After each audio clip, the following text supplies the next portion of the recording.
কক্সবাজার ও পারিপার্শ্বিক এলাকা দিয়ে মাদক পাচারের যে নেটওয়ার্ক তৈরি হয়েছে তা বিপর্যস্ত ও সমূলে ধ্বংস করার লক্ষ্যে আমরা কাজ শুরু করেছি।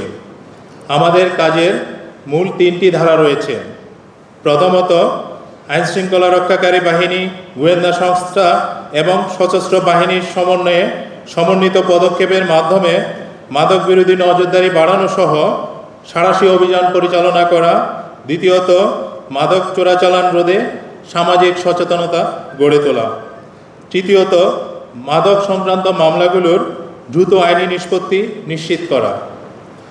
এই ধারাকে সামনে রেখে আমরা ইতোমধ্যে কাজ শুরু করেছি, যার ফলশ্রুতিতে গত 15 জুলাই 2025 তারিখ থেকে অদ্যাবধি এই অল্প সময়ের মধ্যে মাদক বিরোধী টাস্কফোর্সের সমন্বিত অভিযানের মাধ্যমে 21,79,483 পিস ইয়াবা,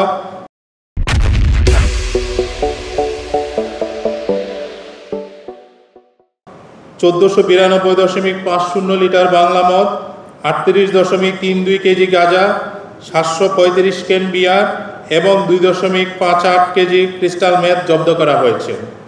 এই সময়ে 347 জন মাদক ব্যবসায়ীকে আটক করে মামলা দায়ের করা হয়েছে। আমাদের এই টাস্কফোর্সের কার্যক্রমকে আরও সুসংহত করতে আমরা আপনাদের সহযোগিতা প্রার্থনা করছি।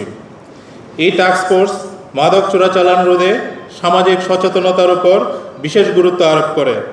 সামাজিক সচেতনতা বৃদ্ধি করা গেলে মানুষ নিজেরা যেমন মাদক গ্রহণ থেকে বিরত থাকবে, মাদক কারবারিদের বিরুদ্ধে সামাজিক প্রতিরোধ গড়ে তুলবে এবং প্রয়োজনীয় তথ্য দিয়ে আইনশৃঙ্খলা রক্ষাকারী বাহিনীকে সহায়তা করবে।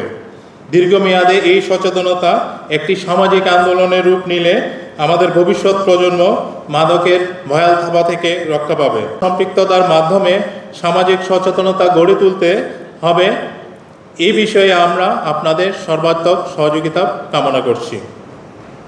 আমরা বিশ্বাস করি সকলের সম্মিলিত প্রচেষ্টার মাধ্যমে কক্সবাজার অঞ্চল দিয়ে মাদকের চোরাচালানের যে নেটওয়ার্ক তৈরি হয়েছে তা আমরা বন্ধ করতে সক্ষম হব এবং আমাদের ভবিষ্যতে একটি মাদকমুক্ত বাংলাদেশ গঠনে অবদান রাখতে পারব ইনশাআল্লাহ। আমাদের এই টাস্কফোর্স গঠনের পর আমাদের এই প্রথম প্রেস ব্রিফিং। আমরা এই প্রেস ব্রিফিংয়ে আমাদের কার্যক্রম এবং সাম্প্রতিক যে অগ্রগতি সে বিষয়ে আমরা আপনাদেরকে অবহিত করেছি।